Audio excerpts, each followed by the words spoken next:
नमस्कार दर्शक बंधु मो प्रियव्रत आपण मैंने देखुंट भूत गप। आशा करुछि आपण मैंने बहुत भलरे थिबे। सांग मैंने आजिर एही एपिसोड रे मु जने सब्सक्राइबर भाई को स्टोरी को कवर करुछि जहाकू आम सह शेयर करिसेंती रवींद्र भाई जी कि पेशारे जने ट्रक ड्राइवर। तो सर्वप्रथम रवींद्र भाई को बहुत बहुत धन्यवाद। जदि आपण मानक भी स्टोरी पठाइबार अछि ताहले स्क्रीन रे व्हाट्सएप नंबर दिया जाइछि, सेठारे आपण चाहिले पठाई पारिबे। स्टोरी पठाइबा आगुरु किछि जरूरी कथा ध्यान रखिबे। स्टोरीटी अति कम रे 4-5 पेज रु अधिका हेबा दरकार। भल हेबो जदि आपण गोटिए खातारे शुद्ध ओडिया भाषा रे लिखिकी मते सेंड करिबे। यह द्वारा आपण को स्टोरी शीघ्र अपलोड हेबो। आउ जदि आपण वॉइस मेसेज साहाय्य रे पठाउछंती ताहले टिके अधिक समय लागि पारे। तो चलंतु आउ देरी न करी आरंभ करिबा आजिर एपिसोड को। ट्रक चलाइबा समय रे जेते बेले मु हाथ घड़ी ऊपर नजर पकाए तो समय होइथाय राति प्राय 9टा। आउ जेतिकी राति बढ़िबाकू लागुथाए सेतिकी हाईवे उपरू गाड़ी चलाचल सब कम हेबाकू लागुथाए। से दिन वास्तव रे आमे 2 जण मु आउ मो हेल्पर चाउल भरा गोटे ट्रक धरी पिपिली जाउथाउ। आउ मो पाखरे बसिथिबा हेल्पर पप्पू झरका बाहरर परिवेश को देखिबारे लागिथाए। आमर एठारू पिपिली को प्राय 2.5 घंटारू 3 घंटार रास्ता हेबो। पाखापाखी 90 ରୁ 100 किलोमीटर रास्ता। तेणु आमको से दिन एक लंबा रास्ता अतिक्रम करिबार थाए। ठीक राति 10टा बेलकू आमे आमर ट्रक को नहीं एक ढाबा पाखरे छिड़ा कलु। आउ सेठारे रातिर डिनर करी पुणी आगकू बढ़िबाकू लागिलु। एबे आमे नेशनल हाईवे 57 उपरे थाउ। तेणु अंधार राति रे सही हाईवे रो साइड रे थिबा बड़ बड़ गछ गुड़ाक देखिबाकू काफी भयानक नजर आसुथाए। जहाकू देखी मु पप्पू को कहली, अरे पप्पू तू तो बहुत दिन हेबो हेल्पर काम करुछु, तते एई हाईवे उपरे राति रे डर लागेनी? तो पप्पू कहला, एबे तो लागुनी किंतु से दिन राति रे बहुत जोर लागिथिला। आउ मु ताकू पचारिली केउं दिन? तो पप्पू ता सह घटिथिबा से भयानक अंगे लिभाइथिबा घटना मु आगरे प्रकाश कला। एई घटनाटी हेउछि सेते बेलार जेते बेले मु ए ट्रक लाइन को प्रथम की आसी थाए। से दिन भी मु आ मो ट्रक ड्राइवर बाजरा भरा गोटे ट्रक धरी रायपुर जाउथाउ। आउ ए लाइन रे मो नुआ होइथिबा कारणरू मते एसबु हाईवे संपर्क रे सेते भी किछि जणा न थाए। तेणु से दिन आमे जेउ हाईवे देई रायपुर जाउथाउ से रास्ता गोटे बड़ जंगल देई जाउथाए, जार 2 साइड रे खाली बड़ बड़ झंकालिया गछलता आउ नटीबुदा।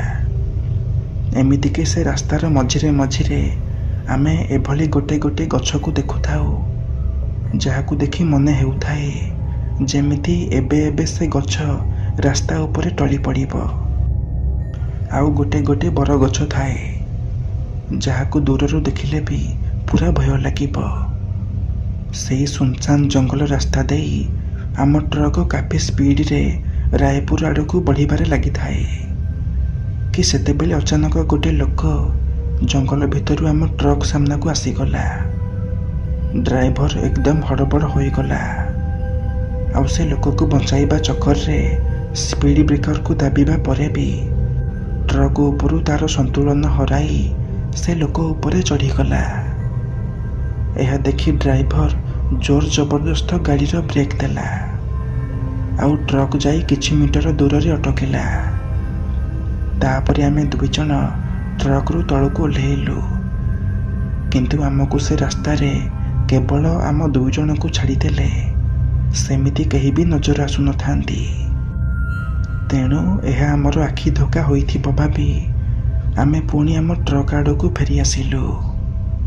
ଆଉ ଯେତେବେଳେ ମୁଁ ଟ୍ରକ୍ର ଡୋର୍ ଖୋଲି ଭିତରକୁ ପଶିବା ପାଇଁ ଯାଏ ତ ଭିତରର ଦୃଶ୍ୟ ମାନେ ମୋ ହୋସ୍ ହିଁ ଉଡ଼େଇ ଦେଲା। ଆଉ ମୁଁ ଡୋର୍ ବନ୍ଦ କରି 2 ପାଦ ପଛକୁ ଚାଲି ଆସିଲି, କାରଣ ଟ୍ରକ୍ର ଡ୍ରାଇଭିଂ ସିଟ୍ରେ ସେହି ଲୋକ ବସିଥାଏ ଯିଏକି ଏବେ କିଛି ସମୟ ପୂର୍ବରୁ ଆମ ଟ୍ରକ୍ ତଳେ ଚାପି ହୋଇଯାଇଥିଲା। ଏହା ଦେଖି ଆମେ 2 ଜଣ ମାନେ ମୁଁ ଆଉ ସେ ଟ୍ରକ୍ ଡ୍ରାଇଭର ଉଭୟ ଡରିଗଲୁ। ଆମେ କିଛି ବି ବୁଝିପାରୁନଥାଉ କି ଏବେ ଆମେ କରିବୁ କ'ଣ।